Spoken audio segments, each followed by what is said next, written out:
In this video I'll be teaching you Vim and how to get started with Vim if you're a very beginner. And if you are exploring Vim, I'll try to cover as much as possible, but Vim is really vast and you can't cover that in a single video.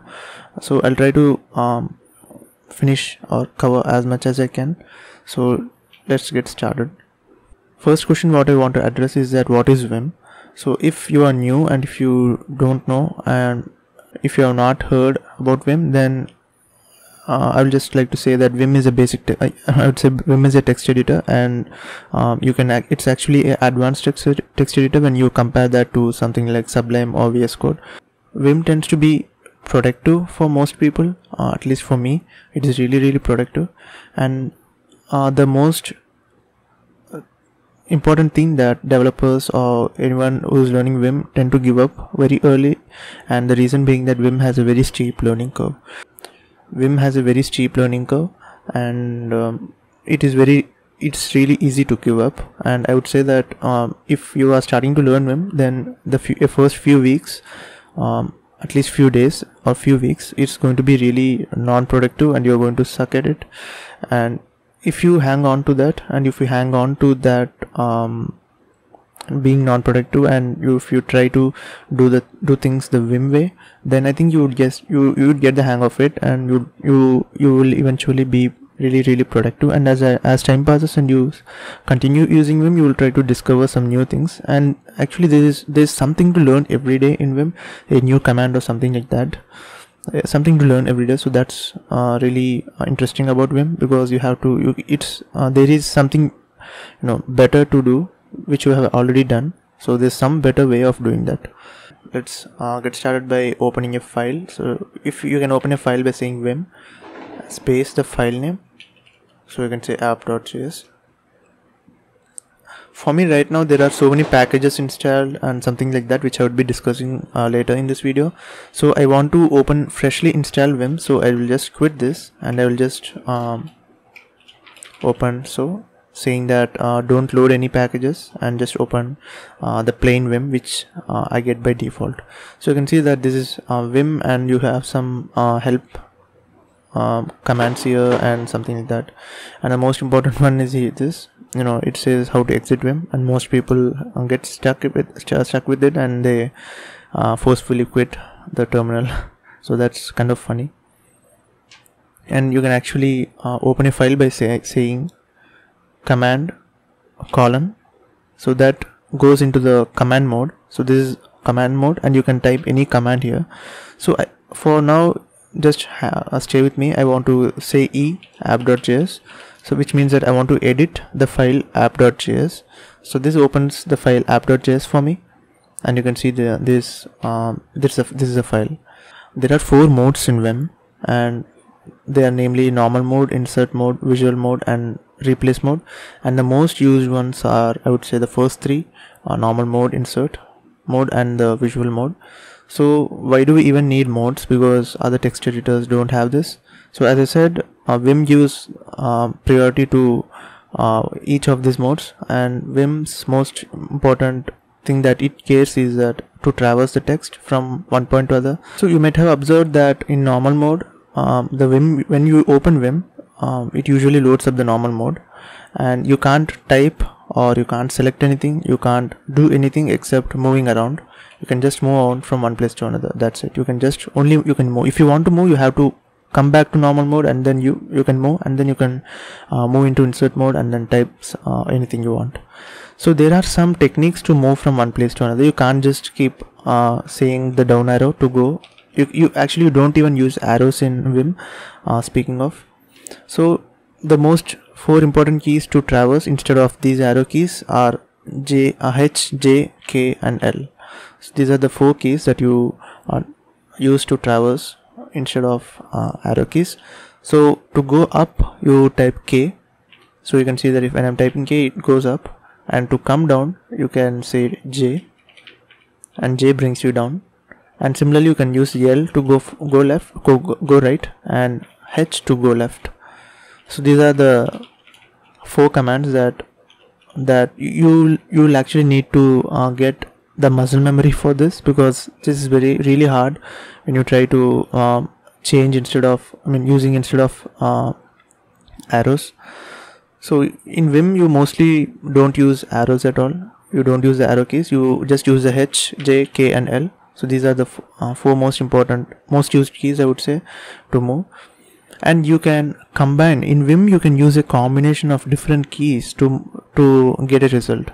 What I mean by that is that you can combine this H, J, K and L, or you can combine any of that with other commands to move from one part to another, or you get some other result. So what I mean by that is that you can say 2J to move 2 lines down, or you can say 3J to move 3 lines down, or similarly you can say 3K to move 3 lines up, or 3L or 3H.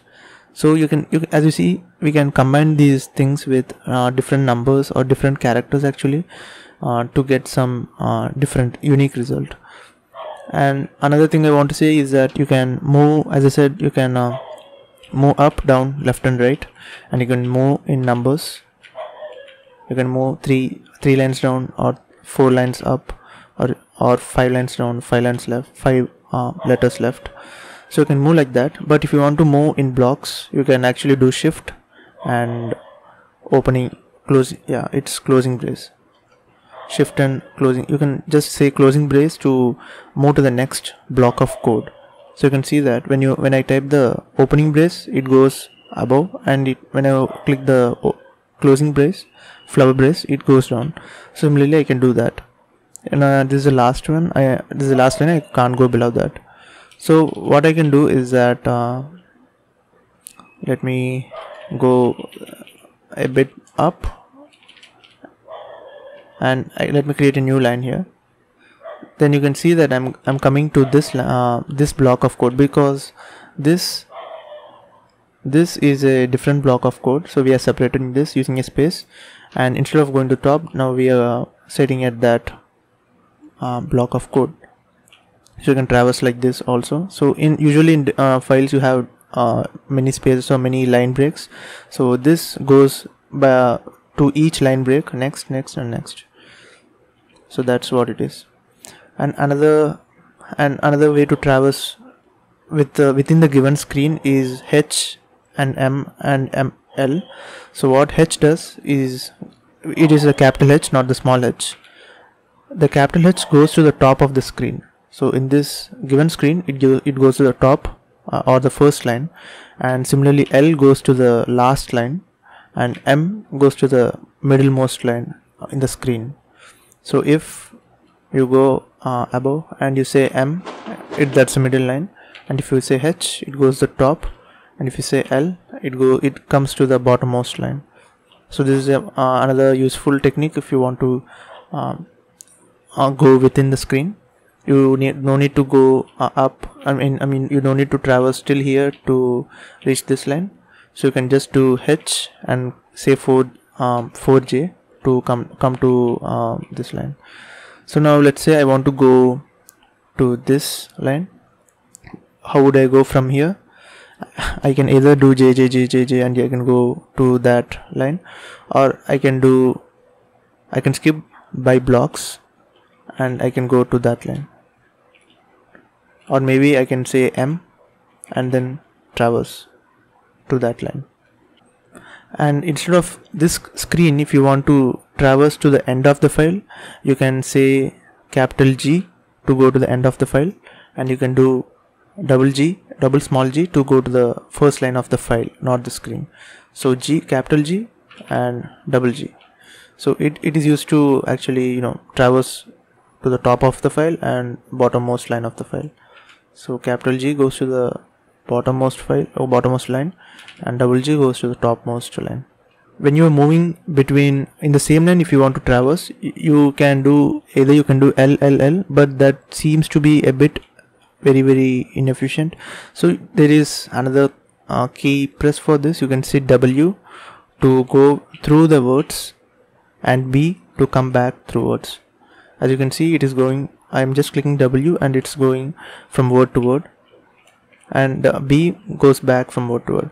or you can do E to go to the end of this word, and it goes through the last letter of every word. You can see that, right? Similarly with you can also combine this command with any other commands you want. If you want to move 3 words, you can say 3W, or if you want to move 3 words back, you can say 3B, and if you want to move 3 words with end of the line or end of the letter, you can say 3E. Similarly, if you want to go to the end of the line or end of this line, you can do W and move through this line, or there is another efficient command to do this. There is you can do dollar to go to the end of the line, and the caret symbol brings you back to the first letter of the line. Similarly, yeah, this you can see that it's still in the normal mode and you can't type right now. It will not change the mode when you do so. And similarly, caret brings to the first letter and dollar brings you to the last letter. See that, right? And if you want to delete this line, you can do DD to delete that line, and DD is a command which deletes the line completely. So you can do DD. So instead of, you can also, as I said, you can combine this with different commands. You can say 3DD to delete 3 different lines. You can combine the delete command with other key presses also. You can say 3DD. It will delete the 3 lines below that line. And if you want, actually I did U to undo this. You can do U to undo that. So similarly, you can say 3D and K to delete top 3 lines from that cursor, or you can say 3DJ to delete below lines, or to delete next X letters, you can say 3DL for the next letters to the right, or you can say 4D and H to delete letters on the left. And this is my escape key which is coming up. That's the escape key. Let's say you want to go to some you want to go to this newsletter line, this one here, and you want to go to this letter L. Then what you can do is you can say, let's say 6J and J again to go to that line, and you can say W to reach that word, and you can go to the letter L. So in that word, actually, when you can see that I'm typing L continuously to reach E, so there might be a more efficient way to do that. So there comes the find command, which can be used to find letters and reach there immediately. So let's go back, and from the starting of the line, I'm using caret here again. So if I do FE, that takes me to the first E in that line, and again if I do FE, that takes me to the first E in that line, and I can do F dot, takes me to the first dot, the next dot in that line. And similarly I can do F slash or F capital N. You can find these letters and you can move there. And if you want to, this small f actually finds the letter to the right, and capital F finds the letter to the left. So you can do F and dot, it goes back, capital F, it goes back, capital F goes back, and small f goes to the right. So let's say that in this line you can see that there are some spaces here. So the thing I'm selecting that is on my terminal, and that's not via Vim. So Vim has nothing to do with this selection. I'm doing that on my terminal just to show you that there is some gap here. So you can see that there is some gap here, and those are spaces that I have just put up there. And let's say if you are somewhere here and you want to go to the first character in this line. So now, as I told you, if I do caret, then it brings you to the first letter in this line. And if I want to go to this first character, this caret won't bring me there. So what can I do is that I can click 0, I can put 0 there to bring me to that even a blank character. So the difference is that if there is when you type caret, it does not take spaces into consideration, and you type 0, it takes spaces into consideration when you are moving to the first letter. Let's say there is some parenthesis here, and if you want to know the closing parenthesis, then you can say percentage to find that closing parenthesis, and if you are at this closing parenthesis, then you can say parenthesis again, percentage again, to find the opening braces of this. So you can toggle between these both, and I think you can do that to opening brackets as also. Yeah, you can see that it's toggling between them. So let's say now you have made some changes and you want to exit Vim, so you can type colon Q to just exit, or WQ to save and exit, or if you don't want to exit and just save, you can say W, and you can say just W, or you can say Q to quit, as I said, and Q exclamation to quit without saving. So it would not save anything and just quit and it leaves the file as it was when you have opened that. So again, let's say Vim, let's open that, and again remember the traversing between them via blocks. If you want to delete text in this line, then you can actually use the delete command for this, which starts with D, and we can combine this D with some other characters or nouns to get our desired result. In this case, we can use a verb. Until now, what we have been using is called a noun, which is HJ, or we were just traversing through the file. So what we can do now is we can use a verb. I will explain that in a minute. You can use verbs in Vim in order to delete or combine that with any other nouns. Okay, the first thing that I want to tell you here is that if you want to delete until this P, then you can do D T P. Then it deletes everything until P. Undo that. And if you want to delete everything until the dot, this dot, then you can do D T and dot. As you might have seen, if we want to find the dot, we will do F dot, and if you want to find anything backwards, you can see that we were doing the capital thing. We were doing capital F and we were going back, let's say P. Similarly, in DT dot, it goes to the right, and if you are somewhere here, and if you want to delete backwards, then you can do D capital T and the letter you want to delete, which is, let's say, P. It deletes everything until that letter. You can also combine this delete noun with the words which we are using to skip. We are using W to skip through words and B to go back. We can use DW to delete that word. As you can see, it deletes that word. And you can even combine numbers with this. You can say 3 DW, it deletes 3 words to the right. Or you can say, or if you are somewhere here and you want to delete words backwards, then you can say 3DB to delete everything backwards, or 3 words to the left. And another thing, another important or useful feature is that if you want to delete everything from this, from where cursor is to the end of the line, you can do just capital D and everything would be deleted from there. And you can see that I'm still in the normal mode only. I'm not in any other mode.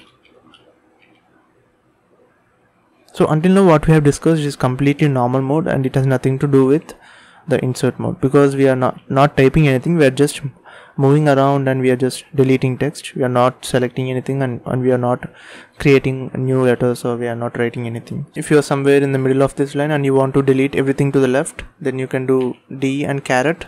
Remember that we have used caret to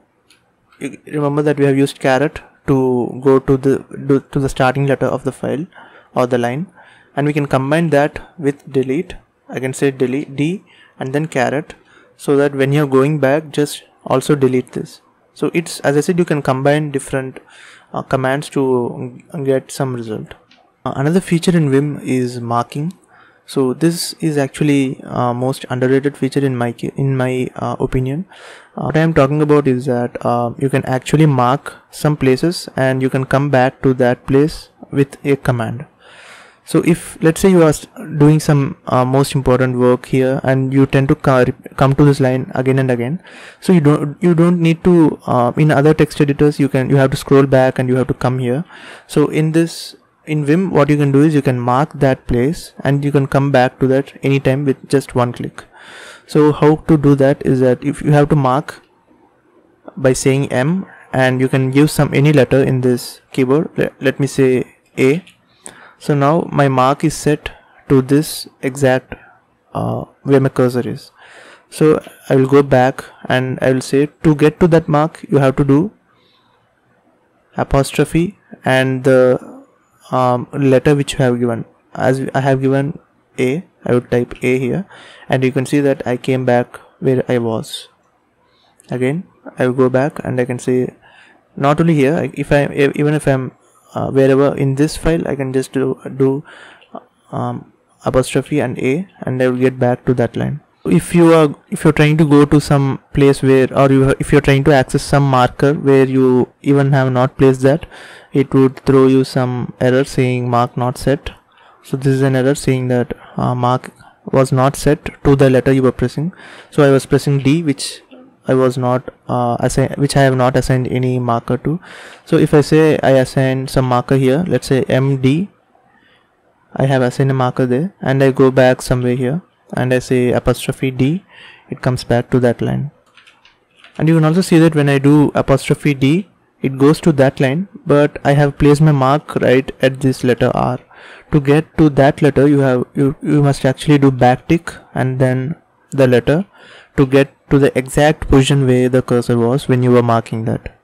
So it's two commands to do with markings. One is apostrophe and the letter to get to that line, or backtick and that letter to get to the exact point of that marker. So this, if you practice this is actually really useful, and you can set number of markers and get back to them over and over. Now let's go into the insert mode. As I have said, you can go into the insert mode by saying I, and then you can start typing anything you want, and you can do, that's basic insert mode. You can do I and you can type. What I actually want to tell you is that there are even more different ways to start typing rather than just saying I. You can say A to go to the next letter and start typing from there. So you can see that if I type I can only start typing from the letter before the cursor, and if I type A, you can type after the cursor.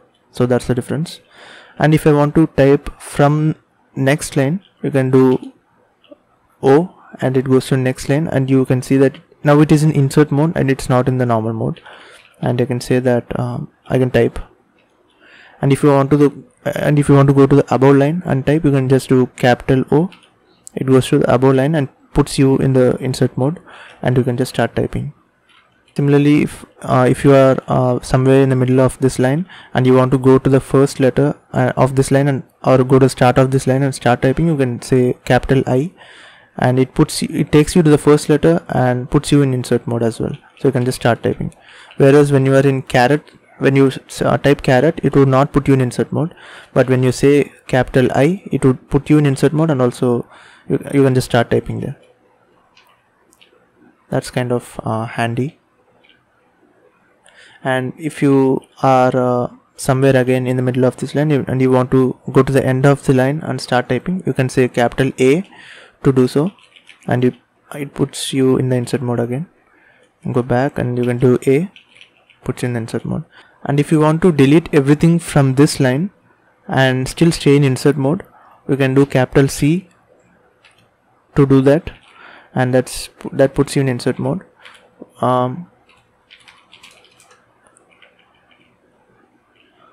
You can also, we have previously actually seen capital D, but that does not put me in insert mode.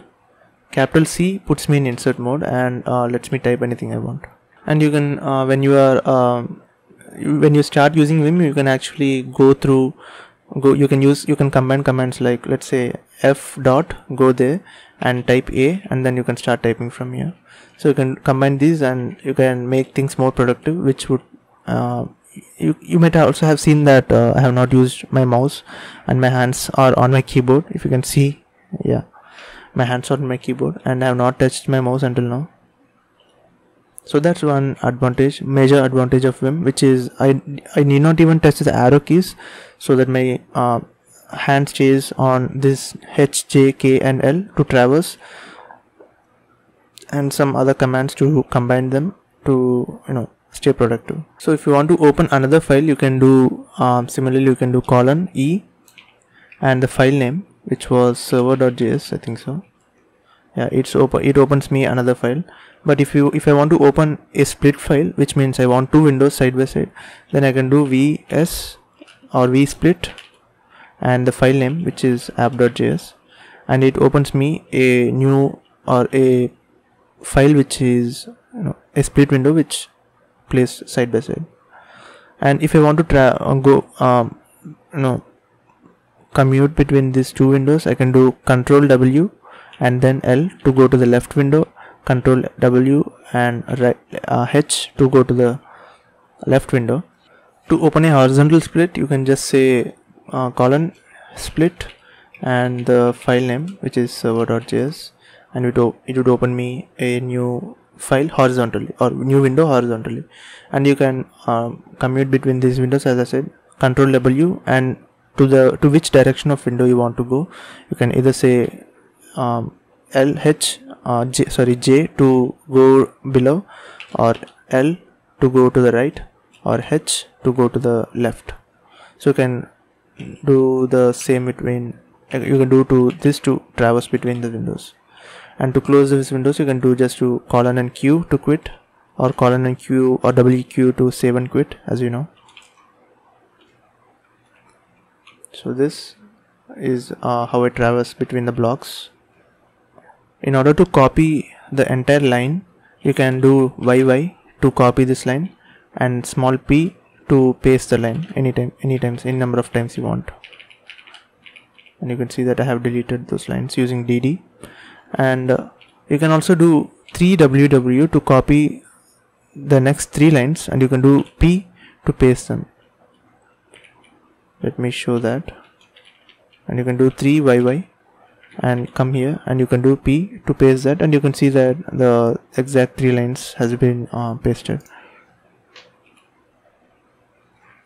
And you can also do just YY, and you can do 3P to paste what you have copied 3 times. So it's the same number thing you have what we have seen before. You can combine these to get different results. The next feature in Vim is the search feature. You can actually search text. In this, you can just do / to get into the search mode and to search whatever you want. And let's say if I want to search for cookie, then I would say cookie and type enter. That would take me to the first appearance of the word cookie. And if I want to go to the next one, I can either search again, or I can type N to the next appearance of the cookie, and again N to the next appearance of the cookie, which is here. And it goes between it toggles between these 3, the appearance of that words. And if I put this cursor on some word, let's say const, and I type star, that takes me to the next appearance of that word. So you can see that it takes me to the next const in the file. And if I put on express and type press the star, it takes me to the next word, next appearance of the word express. And similarly, it happens throughout the file. If I want to go to the previous appearance, I can say hash. Hash takes me to the previous appearance of the word, and you can see that the same search is going backwards. And now we can see what's inside the visual mode. To get into the visual mode, you can just do V to get into the visual mode, and now you are inside the visual mode. And V gets you into visual mode and lets you select files line by line. And if you're using small v, then you can go word by word, or just as you use your mouse. Instead of using your mouse, you can just use the movement commands to go through the file. And you can do this, and whatever you have selected, you can just say Y to copy, and you can say P to paste that. And also instead of small p, if you do capital P, it pastes above the cursor, and if you do small p, it pastes below the cursor. And if I want to select some text into the clipboard, I can actually do quotation plus and Y to copy, and you can go to some other application, let's say to Chrome, and you can just paste that to get the line which you have copied. You can do that for similarly for different number of lines. And from select or from visual mode, you can actually move through blocks. As I said, you can combine these commands, and if you want to move via number of lines, you can say 3J to move with while you are selecting, you can actually move, and that's what I'm doing right now. And you can click escape to come out of visual mode and just get back to normal mode. And when you're in normal mode, you can't type, as I said, you can only traverse through the document. So similarly, we have seen DTE to delete till the first appearance of E, or CTE to change until the first appearance of E and put you in insert mode. We can do VTE to select until that letter E. And you can also similarly whatever commands we have seen, which is V $, which takes you to the end of the line, or V caret, which takes you to the first first letter of your line, or you can say go to the last line. You can say V0 to go to the first letter or first letter including spaces or non-characters, and you can click enter to come out of the visual mode. And another the command that might be useful for you sometimes is that the uppercase and lowercase commands. So you can select the entire line using capital V, and you can do capital U to convert them into uppercase, and you can select the entire line and you can say small u to convert everything to lowercase. And with visual mode, also there is as I said, there's a fourth mode called replace mode. So in that you can actually replace text. You can go to that by typing capital R, which sets you in replace mode, and whatever you type would be replacing the text which is already in the file instead of creating new buffers. So you can just do capital R to start replacing this, or you can just replace this one character by saying small r and the character you want to replace. So let's say I want to replace the X with L, then I would say RL to replace that, and RX to replace L again. So if I want to change this L to uppercase, if I want to change this X to uppercase X, I can do R capital X or R small x, or instead of that I can just do this tilde symbol to change the case of that character. You can see that, right? I'm just changing that. This is the usual way, but you can do using the tilde symbol. If you come back again, you can do the usual. So that's changing the case of that single letter.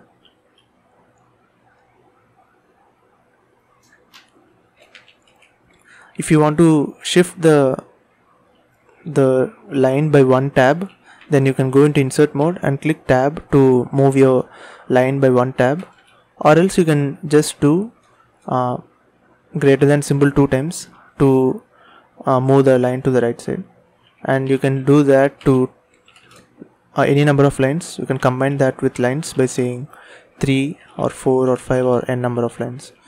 And another thing is that, let's say I'm moving the first 5 lines to the right, and I don't need to do 5 greater than symbol 2 times again to I don't need to repeat the same command again and again to achieve the same result. I can just do dot.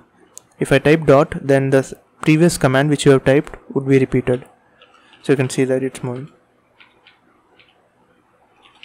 And if you want to get to a point where if you want to get to the last checkpoint or last point where you have not saved the file, you can just do E and exclamation to get to that point. It's like the last checkpoint or the last save point where you can get back to. If you want to move the screen up and down without moving the cursor, then you can do Ctrl M to scroll downwards, and you can do Control Y to scroll upwards. So this would be useful when you are scrolling and you don't want the cursor to move from that place where you have placed. If you want to replace the text with some other text, then you can do something like this. You can do %s/ the word which you want to replace. Let's say I want to replace the word express with what / with what word you want to replace. Let's say Node.js. Then you can see that this word express has not been changed. The reason being that it only replaces the first appearance of every line. So if you have 100 expresses in a single line, then only the first express would be changed and it moves to the next line. So in order to ignore that, what I want to do is, so the same command, I want to change express to Node.js, but I want to do it globally by giving it a global tag, by mentioning it specifically by saying /g, and click enter, and you can see that every appearance of Node.js has been changed. Every appearance of express has been changed to Node.js. I want to talk about one of the most important features and most I would say, as I said, underrated features of Vim, which is macros.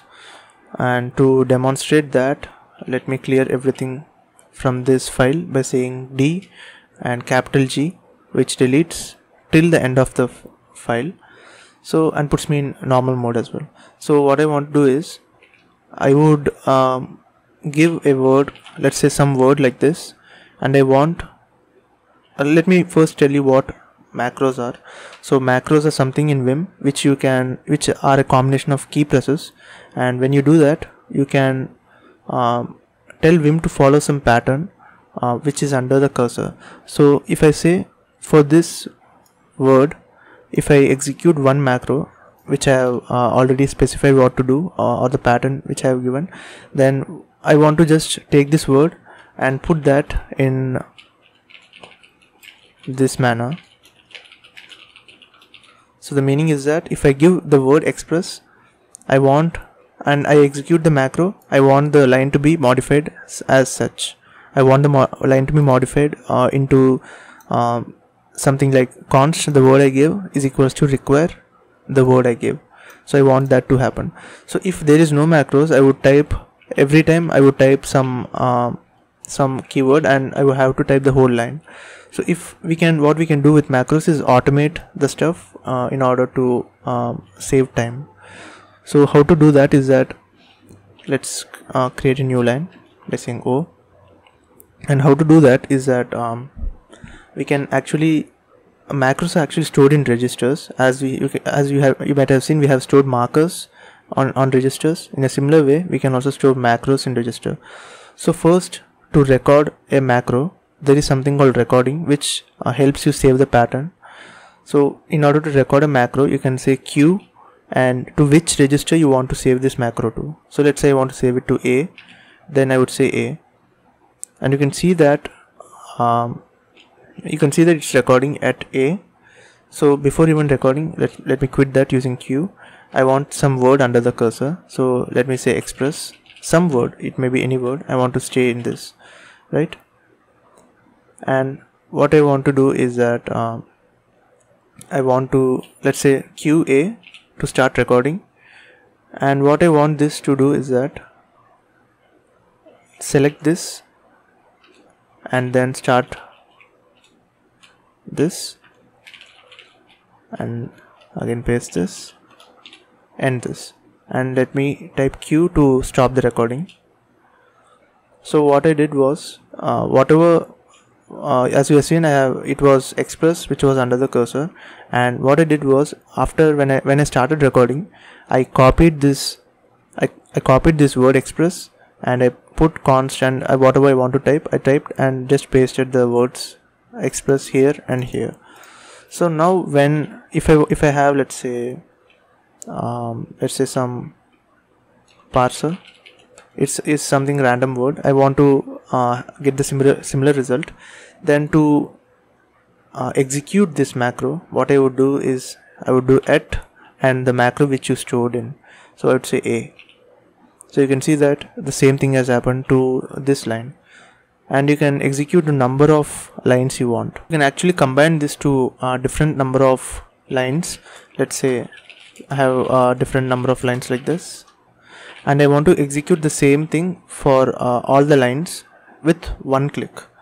Then at this point you can do that actually, if all goes right, you can do that using 5 at the key or the macro register you have saved at. But at this point you can see that it's not working. The reason being is that I have when I was ending the macro, I just kept my cursor right here, and I have not brought it to the next line. So that's my error. I would just correct that by recording that again. I'd say copy this and const paste this equals to require, paste this again, and go here and go to the first character, and now I can quit it by saying Q. So as you might have seen that by the end of the macro, my cursor was here. So if I want this macro to repeat the second time, then that would start from this, which is in the next line as well.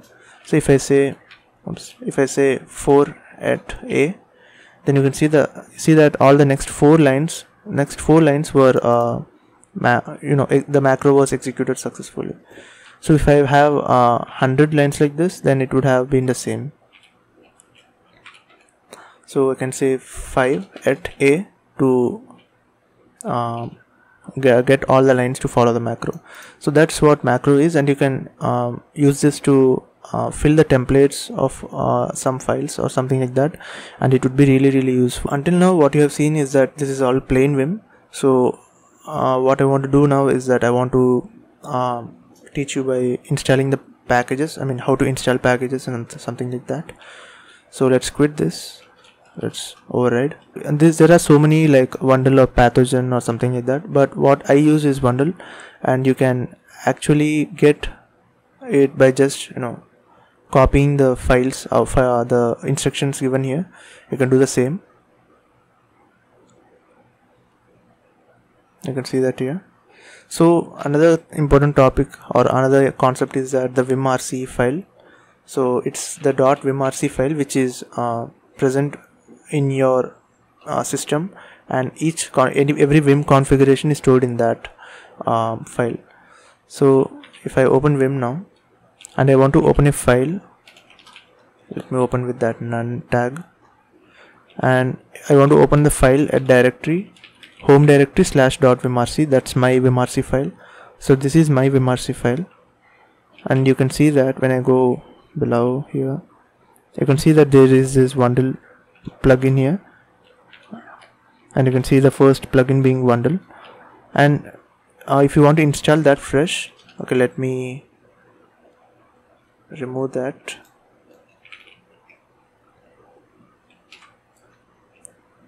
And I'll remove that vimrc. So if I do Vim now, mine is really freshly started Vim, and now I will create a file called vimrc, and what I would do is I would just copy this until here and paste it with Ctrl V.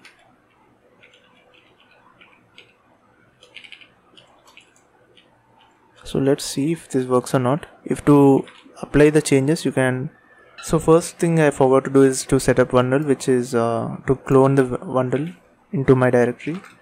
So we can do that, remove that. I can now git clone, and it clones that. And now you can use Vim to add this line. So let's add this line here. So let's open the vimrc again.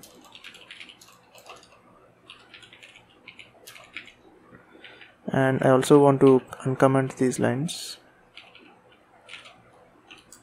and paste it here. Let me save that and open Vim.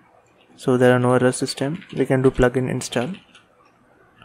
So you can see that it has installed the plugin Vundle Vim, and you can do QA to quit all windows. And now you can install any plugin or any package you want. you can go there and search for anything you want. Let me show you one of my most used packages, and the first one is NERDTree. NERDTree is like a branch manager, or it shows you a list of files in a tree structured. Because in this case, if you want to, let's say in this case I have opened Vim and I want to go to some other directory, then there is no way I can, it's really hard for me to go to some other directory. So this NERDTree actually gives me the functionality for that. And you can see that to install this, there's a plugin for Vundle. You can just copy this plugin and you can paste that in the vimrc. Into vimrc, you can you have to paste everything above this line, so you can paste that here, and again you can do vim and plugin install to install, and it's installing the NERDTree for me. And let's quit and open Vim again. So if you read the documentation, then they would specify you the commands. So they are also saying to map. You can just, there are some configuration files which you can use to map these things. So again I would open the vimrc and just put those mappings up here. So what happens is that this C stands for control, and when I press Ctrl N, the command NERDTree is opened. So why that's important is that if I have to open the NERDTree plugin, then I have to type nerd capital and tree, and you can see that then it opens the NERDTree for me. And with Ctrl N, it actually opens without even saving the NERDTree. So you can see that I just click Ctrl N and it opened that for me. And to toggle, I think there must be, it's Ctrl T. You can see it's CT as a Ctrl T to toggle. As you can see, it's opening and closing. And by the way, this is the command key to toggle. So this is a very sample of how to install and use packages. You can install any other package in the same manner, and make sure you read their documentation for any key commands they have followed. If you have other text editors like VSCode, I think VSCode has a plugin for Vim which you can simulate the Vim key bindings. Thank you for watching, and if you do like the video, make sure you have subscribed, shared, and liked the video. Thank you.